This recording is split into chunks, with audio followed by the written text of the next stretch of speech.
La mañana que mi esposo me echó de casa por ser una mujer simple y sin ambiciones, tenía mi novela bestseller apoyada en su propia mesita de noche. Me gritó que necesitaba a alguien exitoso a su lado, ignorando por completo que la inversora misteriosa que había salvado su editorial de la quiebra 3 veces, era yo. ¿Alguna vez has tenido que ver cómo la persona que amas destruye su propia vida, despreciando la única mano que intenta salvarlo? Recuerdo esa mañana con una claridad hiriente. El sol entraba pálido por las ventanas de nuestra cocina, iluminando el polvo que flotaba en el aire, ese mismo polvo que yo limpiaba religiosamente cada día para que el rey de la casa no tuviera queja. Yo estaba sentada en la isla de mármol, con una taza de café enfriándose a mi lado y mi vieja libreta de espiral abierta. Mi mano corría sobre el papel, manchada de tinta azul, capturando una escena frenética para el capítulo final de mi trilogía. Estaba tan inmersa en mi mundo, en ese universo donde las mujeres gobernaban imperios y derribaban tiranos, que no escuché los pasos pesados de Julián entrando en la habitación. Otra vez con eso, Clara, soltó con un suspiro de exasperación que me hizo dar un respingo. Te juro que el sonido de ese bolígrafo rascando el papel va a terminar por volverme loco. Levanté la vista. Allí estaba él, Julián, mi esposo. Iba impecable, como siempre.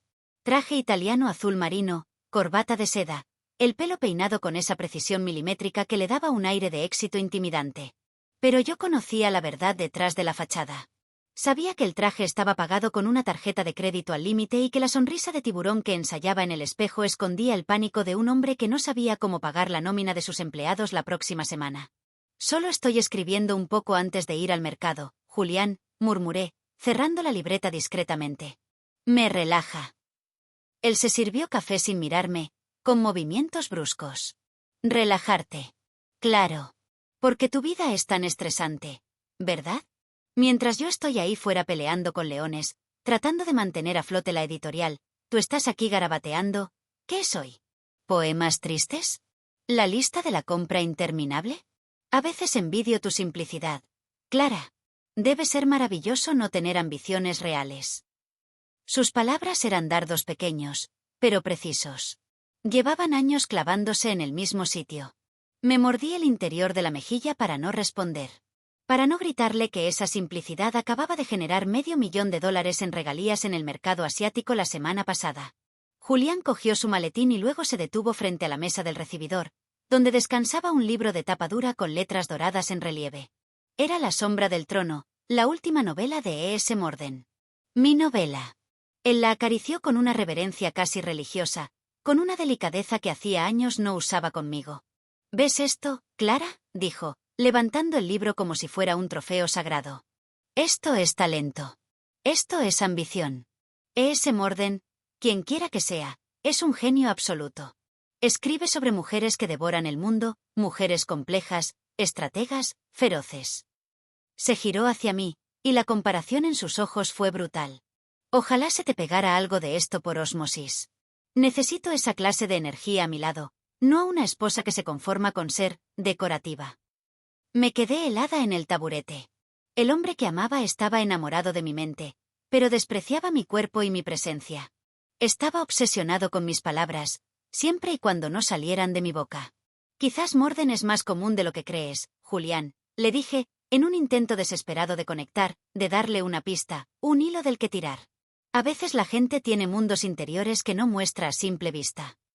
Él soltó una carcajada seca, cruel, mientras abría la puerta de la calle. Por favor, cariño. No insultes a la literatura. Tú eres buena cuidando la casa. Clara. Quédate en tu carril.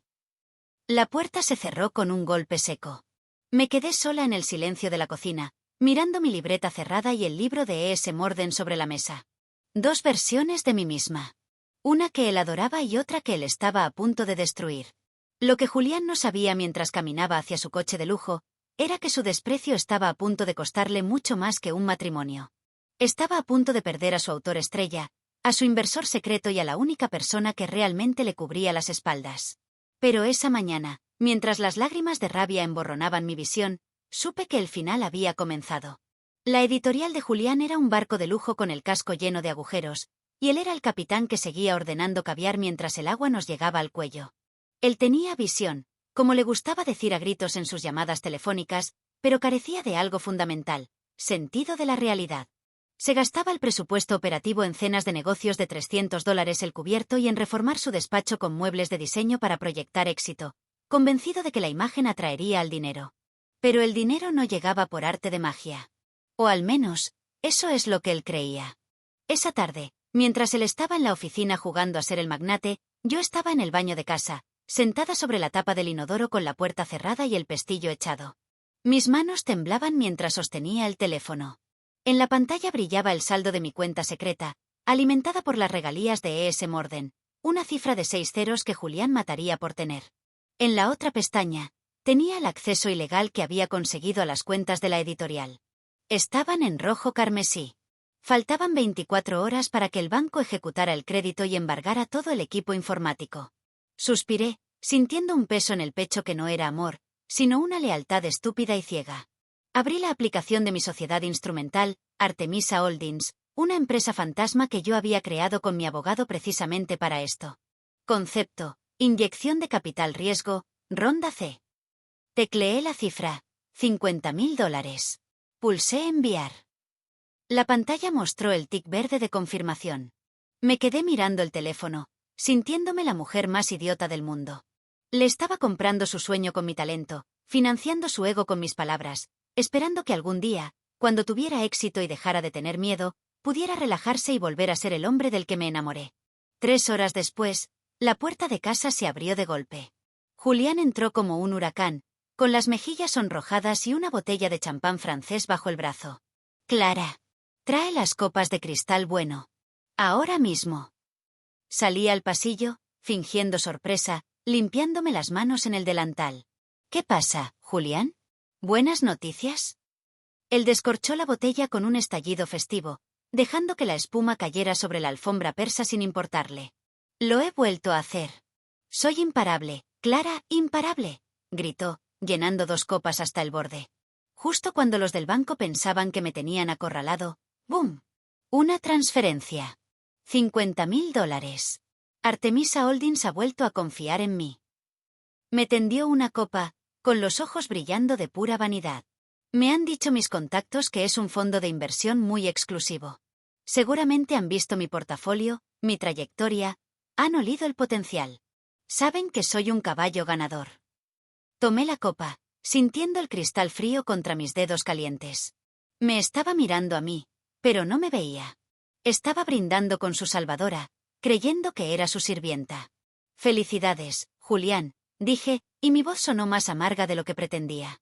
Qué suerte tienes de que esos inversores crean tanto en ti sin siquiera conocerte en persona. Él soltó una risa condescendiente y bebió un trago largo. No es suerte, cariño. Es magnetismo. Es saber venderse. Algo que, hizo una pausa para saborear el vino y el insulto. Bueno, algo que tú nunca entenderías con tus listitas de la compra y tus preocupaciones pequeñas. El mundo de los negocios es para los tiburones, Clara. Y yo soy el gran blanco. Bebí mi champán en silencio, tragándome la verdad junto con las burbujas. Él se creía un tiburón. No tenía ni idea de que la única razón por la que no se había ahogado todavía era porque yo, la pececito aburrida, le estaba manteniendo a flote. Pero la marea estaba a punto de cambiar, y yo estaba empezando a cansarme de nadar por los dos. La obsesión de Julián con E.S. Morden dejó de ser meramente profesional para convertirse en algo enfermizo, casi devocional. Sabía que la editorial pendía de un hilo y se había convencido a sí mismo de que la única salvación era conseguir los derechos de la próxima novela de Morden. Pasaba las noches en vela, caminando de un lado a otro del salón como un animal enjaulado, murmurando estrategias para contactar con el escurridizo agente del autor. Una noche, me levanté por un vaso de agua y lo encontré en el sofá, iluminado solo por la lámpara de lectura. Tenía mi libro, La sombra del trono, abierto sobre las rodillas y un rotulador amarillo en la mano. Estaba subrayando frenéticamente. Al verme entrar, levantó la cabeza. Sus ojos brillaban con una intensidad febril que me asustó. Siéntate, Clara, me ordenó, palmeando el cojín a su lado. Tienes que escuchar esto. De verdad, necesito que intentes entenderlo, aunque sea por un minuto. Me senté, tensa, alisándome el pijama. Él aclaró su garganta y leyó en voz alta un párrafo que yo había escrito 2 años atrás, sentada en la mesa de la cocina mientras esperaba que la lavadora terminara. El verdadero poder no reside en la corona que llevas, sino en las cicatrices que ocultas. Un rey puede ser derrocado, pero una superviviente es eterna. Julián cerró los ojos, suspirando como si acabara de probar el vino más exquisito del mundo. «Es brillante», susurró. Luego se giró hacia mí, y la expresión de su rostro cambió de la admiración al desdén absoluto.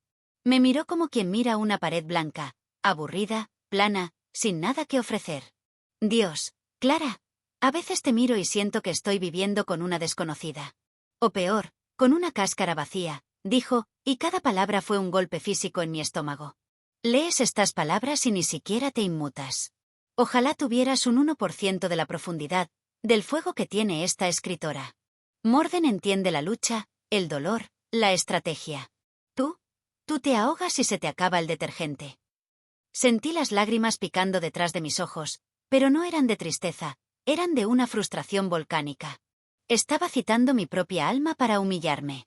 Estaba enamorado de mi mente, de mis pensamientos más profundos, pero odiaba el envase en el que venían. «Julián», dije, con la voz temblorosa, intentando una última vez tender un puente entre mis dos realidades. «A veces las personas no son lo que parecen. Quizás, si te molestaras en leer lo que escribo en mis cuadernos, encontrarías algo que te sorprendería. Quizás Morden está más cerca de lo que crees». Estiré la mano para tocar la suya, buscando conexión. Él se apartó bruscamente, como si le hubiera quemado. Soltó una carcajada seca y cruel, cerrando el libro de golpe. «Por favor, Clara. No seas ridícula», escupió con veneno. «¿Vas a comparar tus diarios sentimentales o tus recetas de cocina con esto? No insultes a la literatura, y sobre todo, no me insultes a mí intentando ponerte a su nivel. Eres una buena ama de casa, haces un estofado decente. Confórmate con eso». Se levantó del sofá, agarrando el libro como si quisiera protegerlo de mi mediocridad, y se fue hacia el despacho, dejándome sola en la penumbra. Esa noche no volví a nuestra cama. Me fui a la habitación de invitados y me abracé a mi vieja libreta de espiral, llorando lágrimas amargas que cayeron sobre la tinta fresca del próximo capítulo, emborronando las palabras que él adoraba y que yo ya no estaba segura de querer seguir escribiendo para él. El principio del fin llegó un martes lluvioso y gris. Julián llegó temprano del trabajo, algo inusual en él, pero no venía solo. Cuando abrí la puerta, me encontré con dos figuras recortadas contra la tormenta. Una era mi esposo, con esa energía nerviosa que le caracterizaba últimamente. La otra era una mujer. Era alta, escultural, vestida con un traje de sastre gris marengo tan ajustado y perfecto que parecía una segunda piel. Tenía el pelo corto, moderno, y una sonrisa afilada como un bisturí recién esterilizado. Julián entró primero, sacudiendo su paraguas sin mirarme, y le hizo un gesto a ella para que pasara. «Clara, ella es Elena», dijo, soltando el nombre como si fuera una bomba de relojería. «Mi nueva socia estratégica». «Encantada», dijo ella. No me dio la mano. Me miró de arriba abajo con una inspección clínica, deteniéndose en mi ropa cómoda de casa y en mi pelo recogido en una coleta desordenada. Su mirada gritaba: «insuficiente». Se dirigieron al salón y se sentaron en el sofá de cuero, uno al lado del otro, ocupando el espacio con una familiaridad que me revolvió el estómago. Yo me quedé de pie junto al marco de la puerta, con las manos entrelazadas, sintiéndome como una camarera esperando recibir órdenes en mi propia casa. «Clara, tenemos que hablar», empezó Julián. Usó ese tono de voz frío y corporativo, el mismo que usaba para despedir a los becarios que no cumplían sus expectativas imposibles. «Elena y yo hemos estado analizando la situación de la editorial. Tenemos una visión. Una visión agresiva». Elena cruzó las piernas con elegancia y tomó la palabra. Su voz era suave, pero tenía espinas. «Julián tiene un potencial increíble. Clara. Es un diamante en bruto. Pero para cazar a los grandes, para conseguir autores como E.S. Morden, necesita proyectar una imagen de éxito absoluto. Poder. Ambición. Modernidad». Sentí un nudo en la garganta. Sabía hacia dónde iba esto. «¿Y qué tiene que ver eso conmigo?», pregunté, aunque ya sabía la respuesta. Julián suspiró, pasándose una mano por el pelo, como si yo fuera un niño lento al que hay que explicarle las matemáticas. «Tiene todo que ver. Clara. Mírame. Y mírate a ti. Yo quiero comerme el mundo. Tú solo quieres que el mundo te deje tranquila para hacer tus crucigramas. No encajas en la imagen, Clara. Eres un lastre». La palabra flotó en el aire, pesada y tóxica. Lastre. Elena sonrió con una lástima fingida que dolía más que un insulto directo. No es nada personal, querida, dijo, inclinándose hacia adelante. Es pura estrategia de negocios. Julián necesita a una mujer a su lado que entienda el juego, alguien que le impulse, que hable su idioma. No alguien que le espere con la cena caliente y le pregunte qué tal le ha ido el día. Eso es entrañable, pero mediocre. Me quedé paralizada. Me estaban despidiendo. No me estaban dejando por falta de amor. Me estaban reemplazando como quien cambia un sofá viejo y cómodo por una silla de diseño incómoda pero fotogénica. Me estaban echando de mi vida porque desentonaba con las cortinas nuevas de su ego. Julián me miró, esperando que llorara o suplicara, pero lo único que sentí fue el chasquido seco de algo rompiéndose dentro de mi pecho. Quiero el divorcio, sentenció Julián, sin siquiera pestañear. Y necesito que te vayas hoy. Esta noche. Elena se va a mudar aquí inmediatamente para que podamos trabajar 24/7 en la propuesta para Morden. No tenemos tiempo que perder con mudanzas largas. Me quedé boquiabierta. ¿Me estaba echando de mi propia casa para meter a su amante socia esa misma noche? Sentí un fuego subirme por el pecho, una mezcla de indignación y adrenalina que me quemaba la garganta. Mis ojos se posaron en la mesa de centro, donde descansaba mi libreta de espiral azul. La misma que él despreciaba. La que contenía, en tinta negra y taquigrafía rápida, el manuscrito original e inédito de la novela por la que él estaba dispuesto a matar. Me acerqué a la mesa y agarré la libreta con fuerza, como si fuera un escudo. Julián, escúchame bien porque no lo voy a repetir, le dije, y mi voz sonó extrañamente firme, sorprendiéndonos a los tres. Estás cometiendo el error más grande de tu vida. No tienes ni idea de quién soy ni de lo que soy capaz. Yo puedo salvar tu empresa. Yo soy la única razón por la que sigues en pie. Julián se levantó de un salto, con la cara roja de ira. Me arrancó la libreta de las manos con un movimiento violento. ¿Esto? ¿Esto es lo que eres?, gritó, agitando el cuaderno en el aire. ¿Tus garabatos? ¿Tus recetitas? ¿Crees que esto te hace especial? Elena soltó una risita cruel desde el sofá. Pobrecita, delira un poco, ¿no? Y entonces, Julián hizo lo impensable. Con una mueca de asco, agarró la libreta por el lomo y tiró con fuerza. El sonido del papel rasgándose sonó como un hueso roto en el silencio del salón. ¡Ras! Partió el cuaderno por la mitad. Luego arrancó un puñado de hojas y las lanzó al aire. Las páginas cayeron a nuestro alrededor como nieve sucia. Mis palabras, mi trabajo, el alma de E.S. Morden, yacían destrozadas en el suelo de madera. «Deja de fantasear, Clara», escupió él, pisando una de las hojas con su zapato de diseño. «Eres patética. Mírate. No eres nadie.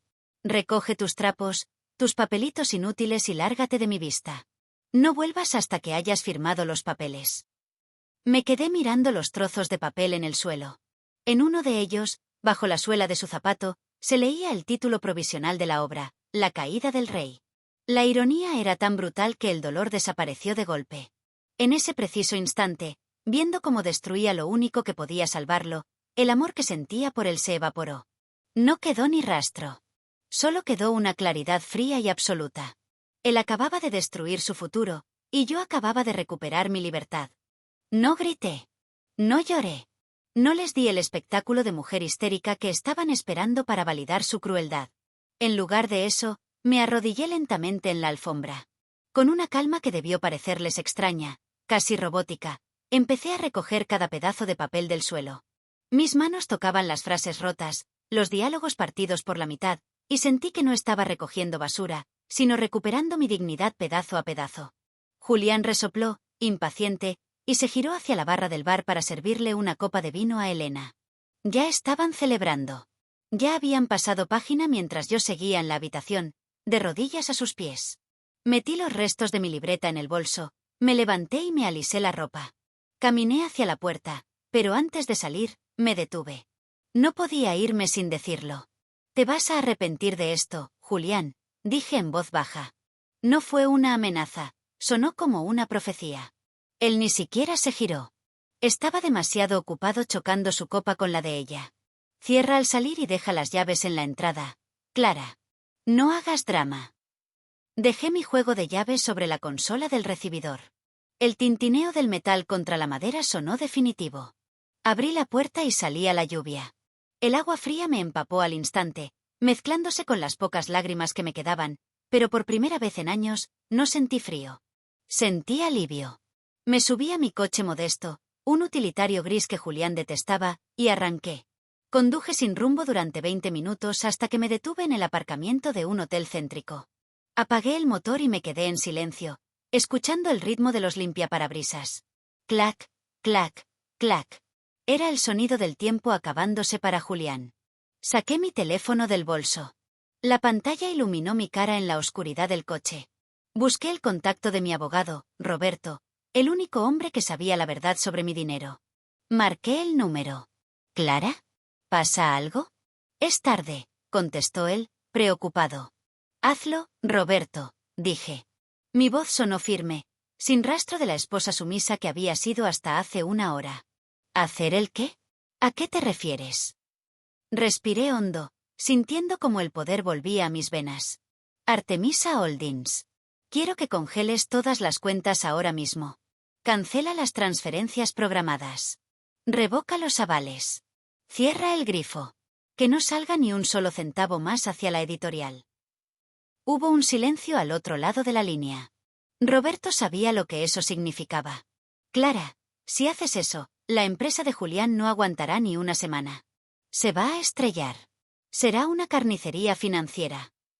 Miré por la ventanilla del coche, hacia las luces de la ciudad que se reflejaban en el asfalto mojado. Me imaginé a Julián y a Elena riéndose en mi salón, bebiendo mi vino, creyendo que habían ganado. Lo sé, respondí, y una sonrisa fría se dibujó en mis labios. Ese es el plan. Se acabó la caridad, Roberto. Si él quiere ser un hombre de negocios exitoso sin mí, va a tener que aprender lo que cuesta mantener las luces encendidas en el mundo real. Colgué el teléfono. El cordón umbilical de oro se había cortado. La cuenta atrás había comenzado. Pasaron 3 semanas. Yo me mudé a un ático luminoso en el centro de la ciudad, un lugar con grandes ventanales y silencio, pagado íntegramente con mi propio dinero, ese dinero invisible que él nunca se molestó en averiguar de dónde venía. Desde esa distancia segura, como quien observa un accidente de tren a cámara lenta, vi el colapso de su imperio de papel. Sin las inyecciones de capital mensuales de Artemisa Holdings, la editorial de Julián entró en caída libre. Fue brutalmente rápido. Resulta que cuando gastas más de lo que ingresas y tu ángel de la guarda deja de firmar los cheques, la realidad golpea con la fuerza de un mazo. Me enteré de los detalles por exempleados leales que me llamaban para desahogarse. Primero, las tarjetas de crédito corporativas empezaron a rebotar en los restaurantes de lujo donde Julián llevaba a Elena a hacer networking. Me imaginé la escena, él pasando la tarjeta dorada una y otra vez, sudando frío, mientras el camarero le miraba con lástima y Elena fingía mirar el móvil, avergonzada. Luego, los proveedores de papel cortaron el suministro. Las imprentas detuvieron las máquinas. El alquiler de esa oficina de cristal pretenciosa, que costaba una fortuna, se atrasó 1 mes. Luego 2. Julián estaba frenético. Me contaron que se pasaba el día gritando por teléfono a los bancos, exigiendo hablar con directores que ya no le cogían las llamadas. Buscaba desesperadamente a los representantes de Artemisa Holdings, enviando correos electrónicos suplicantes a una dirección que yo había borrado hacía días. ¿Dónde están? Teníamos un acuerdo verbal, gritaba a la nada en su despacho. No entendía qué estaba pasando. Su arrogancia era tal que no podía sumar 2 más 2. En su cabeza, mi partida y la desaparición del dinero eran 2 hechos aislados, pura coincidencia cósmica. Echaba la culpa a la economía global, a la inflación, a la envidia de la competencia. Culpaba a todo el universo menos a la única verdad evidente. Su éxito era yo. Su talento financiero era mi cuenta bancaria. Y ahora que yo no estaba para sostener el techo, el cielo se le estaba cayendo encima, pedazo a pedazo. La desesperación tiene un olor muy particular, y Julián apestaba a ella. Con las cuentas bloqueadas y los acreedores aporreando la puerta, decidió apostar todo lo que le quedaba a una última carta suicida, conseguir a E.S. Morden. Se convenció a sí mismo de que si lograba firmar los derechos de la próxima novela, el anticipo millonario de la distribución internacional taparía todos los agujeros del barco antes de que se hundiera. Lo que él no sabía es que esa reunión exclusiva que había conseguido milagrosamente con el agente del autor no era suerte. Era una trampa. Yo había dado instrucciones precisas a mi agente para que aceptara la cita. Quería verlo. Quería que tuviera esperanza hasta el último segundo. Pero el dinero no era su único problema. En casa, el ambiente se había vuelto irrespirable. Elena, esa mujer exitosa, moderna y ambiciosa por la que me había cambiado, resultó tener un olfato muy fino para el fracaso. Cuando vio que las tarjetas de crédito dejaban de funcionar, que el chofer de la empresa renunciaba por falta de pago y que Julián pasaba las noches llorando frente a hojas de cálculo en rojo, su amor se evaporó más rápido que el alcohol de una botella abierta. El golpe final llegó 2 días antes de la gran reunión. Me enteré porque Julián, en su delirio, me llamó borracho a las 3 de la mañana, aunque no contesté. Elena hizo las maletas. No con la dignidad silenciosa con la que yo me fui, sino con gritos y reproches. «Me prometiste un imperio, Julián», le gritó mientras metía sus trajes de diseñador en la maleta, según me contaron los vecinos. «No voy a hundirme contigo. No puedo poner mi nombre al lado de un fracasado que no sabe gestionar ni un puesto de limonada». La ironía era tan poética que dolía. La mujer que supuestamente encajaba en su imagen lo abandonó en el momento exacto en que la imagen se rompió. Julián se quedó solo en nuestra casa enorme y fría, rodeado de cartas de embargo, sin esposa, sin amante y sin dinero. Su única tabla de salvación era esa reunión con un escritor desconocido. Se aferraba a la idea de E.S. Morden como un náufrago a una madera en medio del océano, sin saber que la madera era, en realidad, el tiburón que venía a devorarlo. Llegó el día. La reunión se programó en la sala de juntas Onyx de un hotel de 5 estrellas en el distrito financiero, un territorio neutral y lujoso, necesario porque la oficina de Julián, aquella con las paredes de cristal y las vistas panorámicas, ya tenía un precinto judicial en la puerta. Julián llegó 30 minutos antes. Yo lo observaba desde una sala contigua a través de un monitor de seguridad que mi equipo había solicitado. Verlo allí sentado fue patético y aterrador a la vez.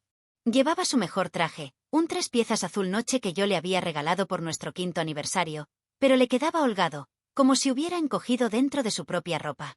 Se pasaba la mano por el pelo constantemente, despeinándose ese peinado perfecto, y bebía agua con manos temblorosas. Movía los labios en silencio, ensayando una y otra vez el discurso de venta con el que planeaba seducir a E.S. Morden. Estaba apostando su vida entera a esa silla vacía frente a él. Yo esperé en el pasillo, respirando hondo. No llevaba mi ropa de casa, ni el delantal manchado de tinta. Llevaba un vestido de seda color marfil, una chaqueta estructurada sobre los hombros y unos tacones de aguja que eran armas de guerra. A mi lado, flanqueándome como guardias pretorianos, estaban mis 3 abogados y mi agente literario. «Es la hora, señora Morden», me susurró mi agente, guiñándome un ojo. Asentí. El guardia de seguridad abrió las pesadas puertas dobles de caoba. Entré caminando despacio. El sonido rítmico y autoritario de mis tacones contra el suelo de mármol de la entrada rompió el silencio de la sala. Clac, clac, clac. Julián levantó la vista de sus papeles. Al principio, entrecerró los ojos, confundido por la silueta a contraluz. Pero cuando entré en su campo de visión y me reconoció, su expresión pasó del desconcierto a una ira volcánica. Se puso de pie de un salto, tirando la botella de agua, que se derramó sobre la mesa de cristal. «Clara», siseó, con la cara desfigurada por la rabia. «¿Qué demonios haces tú aquí?» Dio un paso hacia mí, intentando intimidarme como solía hacer en nuestra cocina, pero se detuvo al ver a los hombres de traje que entraban detrás de mí. «¡Seguridad!», gritó hacia el pasillo, con la voz quebrada por la histeria. «¿Quién ha dejado entrar a esta mujer? Esto es una reunión privada. Estoy esperando a un cliente VIP, el más importante de mi carrera». Se giró hacia mí, señalándome con un dedo acusador que temblaba. «Lárgate ahora mismo, Clara. ¿No te bastó con arruinarme el matrimonio siendo una aburrida? ¿Ahora vienes a sabotear mi negocio? Fuera. No voy a dejar que tu mediocridad me manche este momento». Me mantuve inmóvil, recibiendo sus gritos como quien recibe una brisa suave. No retrocedí. No bajé la mirada. Lo miré con una mezcla de lástima y frialdad absoluta. Él estaba echando de la sala a la única persona que podía salvarle la vida, y ni siquiera se daba cuenta. «Cállate, Julián», dije. Mi voz no fue un grito, fue una orden. Baja, tranquila y afilada. Él se quedó mudo por la sorpresa. Nunca le había hablado así. «Nadie va a venir a sacarme», continué, dando un paso más hacia la mesa. «Y tienes razón, Estás esperando a la persona más importante de tu carrera. Así que te sugiero que te sientes, te seques ese sudor de la frente y escuches. Julián miró a mis abogados, luego a mi agente, y finalmente a mí. El miedo empezó a reemplazar a la ira en sus ojos. Algo no encajaba. La esposa sumisa no estaba. En su lugar, había una mujer que llenaba la habitación con su sola presencia. Pero su arrogancia era tan densa que todavía no le permitía ver la verdad que tenía delante de las narices. Ignorando sus gritos, caminé con paso firme hasta la cabecera de la mesa, ese sillón de piel reservado para el invitado de honor. Me senté con una calma imperial que lo desarmó por completo. Mis abogados ocuparon las sillas a mi lado, desplegando carpetas azules sobre la mesa húmeda. Julián se quedó de pie, paralizado, con la boca abierta, incapaz de procesar que su esposa estuviera invadiendo su santuario. Siéntate, Julián, ordené. No, no entiendo, balbuceó, mirando hacia la puerta como un animal acorralado. ¿Dónde está Morden? Mi cita es a las 10 en punto. Si ve este circo se va a marchar. Clara, por favor, vete. Sin decir una palabra, metí la mano en mi bolso de diseño. Mis dedos rozaron la textura rugosa de la cinta adhesiva. Saqué la vieja libreta de espiral. La misma que él había partido por la mitad en nuestro salón. La misma cuyas hojas él había pisoteado. Yo la había reconstruido pacientemente, pegando cada página con celo transparente, cicatriz sobre cicatriz. La dejé caer sobre la mesa de cristal. El sonido sordo del cuaderno golpeando la superficie resonó como un disparo de cañón en la sala silenciosa. «Hola, Julián», dije, clavando mis ojos en los suyos. «Soy E.S. Morden». El color desapareció de su rostro instantáneamente. Se dejó caer en la silla frente a mí como si le hubieran cortado las cuerdas de las rodillas. Miró el cuaderno remendado, reconociendo la caligrafía, y luego me miró a mí con horror absoluto. «No, no puede ser», susurró, negando con la cabeza. Tú escribes listas de la compra. Tú haces crucigramas. Tú eres simple. Soy la autora de los 3 bestsellers internacionales que tienes en tu mesita de noche, respondí con frialdad. Y soy la mujer cuyas regalías han pagado tu sueldo, el alquiler de tu oficina de cristal, tus cenas de lujo y hasta el traje italiano que llevas puesto ahora mismo durante los últimos 5 años. Hice una señal a mi abogado, que deslizó un documento hacia Julián. He venido a informarte de 2 cosas, Julián. Primera, Artemisa Holdings, la sociedad fantasma que creé para inyectar mi dinero en tu empresa fallida, ha sido disuelta esta mañana. Se acabó el rescate. Segunda, como autora intelectual de la obra, vengo a retirar formalmente cualquier posibilidad de que tu editorial publique mi próximo libro. Julián empezó a temblar. Las lágrimas de pánico asomaron a sus ojos. Clara, espera.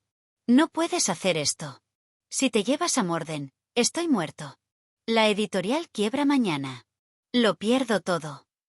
Me encogí de hombros, imitando la indiferencia que él me había regalado durante años.